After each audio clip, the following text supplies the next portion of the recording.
Olá, um bom domingo para todos. Eu espero que o fim de semana tenha sido ótimo e é o fim de semana que nós acabamos por fazer uma festa alimentar diferente. Eu sempre faço uma. Em especial, gosto de aproveitar o café da manhã, o pequeno almoço para alguns e para mim na minha terra era o mata-bicho, literalmente o mata-bicho meu, porque se para uns café da manhã não é essencial, para mim é fundamental matar o bicho que está na minha barriga vazia depois de uma noite, horas sem comer. Então, é uma refeição extremamente importante e eu sempre tenho uma rotina durante a semana. Só que ao fim de semana eu me dou direito àqueles prazeres da vida em mudar um pouco aquele café da manhã que continua a ser o café da manhã. E vocês não podem imaginar os meus últimos cafés da manhã. Estou no México e aqui é aquele pequeno almoço.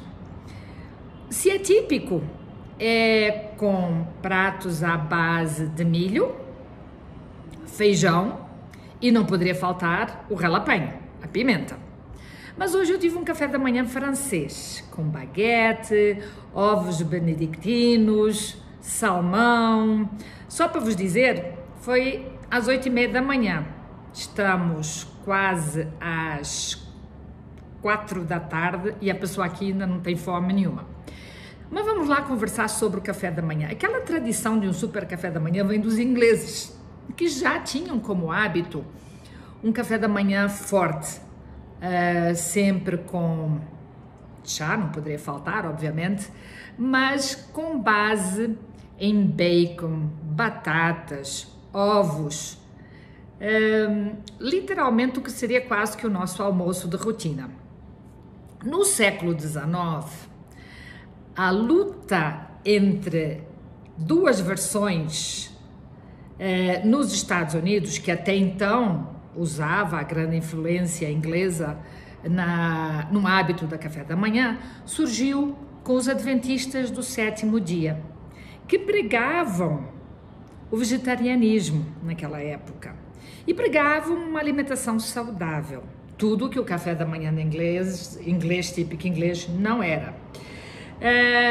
Então, dessa disputa entre algo muito forte como porco, bacon e tudo o que eu mencionei, surgiu uma nova linha, a linha saudável.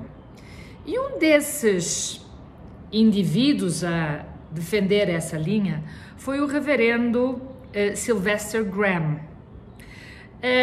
Ele tinha um treinamento importante, era médico e achou que a resposta para esse café da manhã que era extremamente ruim seria algo com cereais. Ele desenvolveu um pão Graham, uns biscoitos Graham, até hoje existem nos Estados Unidos, sempre acompanhado de chá e café. Mas em 1858, um outro médico, James Caleb Jackson, foi o primeiro a desenvolver o que até hoje predomina nos Estados Unidos como sendo um café da manhã saudável, mas pelo qual eu vou conversar mais, que são os cereais. Ele chamou esses cereais de granula, muito parecido com o que nós conhecemos hoje, mas eram tão duros de mastigar que infelizmente não deu certo. Mais tarde, outros adventistas no Instituto de Saúde que eles tinham no estado de Michigan desenvolveram agora os primeiros cereais, digamos assim, comestíveis. Foi de autoria de John Harvey Kellogg. Vocês conhecem o nome Kellogg? Pois é, daí vem do Dr. Kellogg os primeiros cereais comestíveis. Ele fez uma mistura de aveia, trigo e milho e chamou a esses biscoitos cereais de granola. Estamos a chegar ao que hoje conhecemos.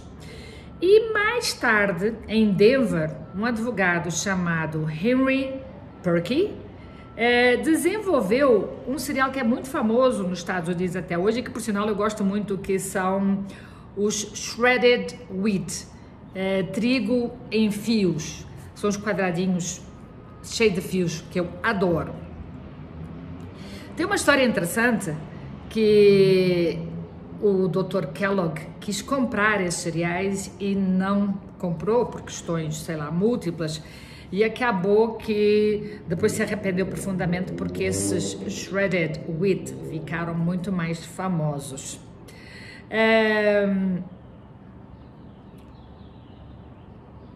Virou uma mina de ouro.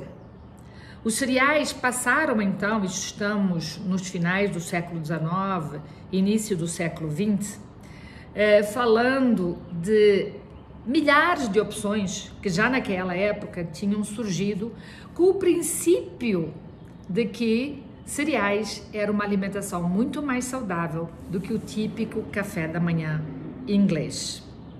Mais tarde, esses cereais foram adoçados e aqui começa a morar o problema. Foram adoçados com aquilo que nós já conversamos, que não vicia, mas traz prazer, que é exatamente o açúcar, seja nas mais distintas apresentações que houver.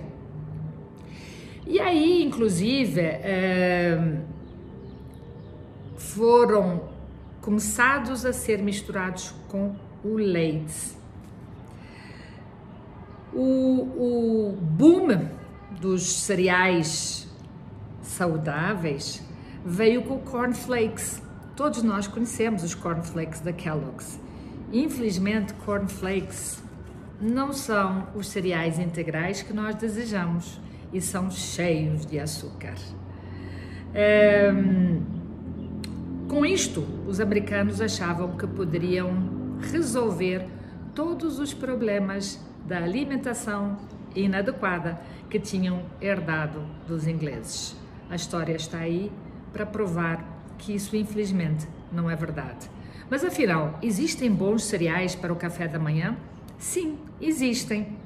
Os que não têm açúcar, no Brasil nós temos alguns feitos de trigo integral, não me cabe aqui vender marcas, ou então você pode fazer a sua própria granola, como eu faço, muito simples. Pega aveia integral, flocos grandes, mistura com mel, a quantidade é que desejar, no meu caso eu ponho muito pouco, levo ao forno cerca de 30 a 40 minutos e já quando está douradinha, sem deixar queimar, adiciono então várias sementes que vão de chia, gergelim, nozes diversas, só no finalzinho, para que não fiquem duras e tragam um sabor ruim se estiverem queimadas. Ao final ainda se pode acrescentar frutas secas e qualquer outro ingrediente, chocolate em gotas, como vocês quiserem. Granola é algo muito gostoso de se fazer, rápido, e você faz a sua própria granola. Tá aí, por hoje falei sobre cereais, café da manhã e alimentação saudável, mas tudo depende da quantidade dos que vai acrescentar de açúcares ou de outras coisitas mais.